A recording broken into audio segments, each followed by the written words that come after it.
Ferry Irawan bersyukur Vena Melinda masih bisa hamil di usia tua.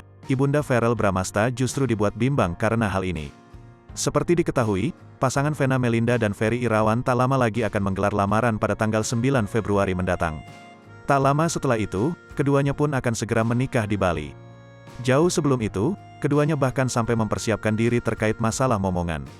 Selayaknya pasangan suami istri pada umumnya, nantinya jika sudah menikah, Ferry Irawan berharap bisa memiliki momongan dari Vena Melinda.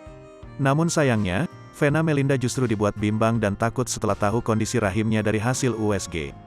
Vena Melinda yang sudah 49 tahun itu menyadari dirinya sudah tidak muda lagi, namun Ferry Irawan masih menginginkan momongan. Aktor Ferry Irawan yang berusia 44 tahun atau lebih muda dari Vena Melinda mengaku tak mau mendahului takdir. Sebelum menikah pada bulan Maret tahun 2022 nanti, Vena Melinda mengaku sudah mengecek organ reproduksinya. Ibu dua anak itu lantas bercerita soal reaksi dokter yang kaget melihat hasil USG Vena Melinda. Tiba-tiba dokternya pas USG, "Loh Bu, ini masih ada telurnya." Ini masih bisa cerita Ibunda Verrell Bramasta girang di YouTube Rabu, tanggal 2 Februari tahun 2022.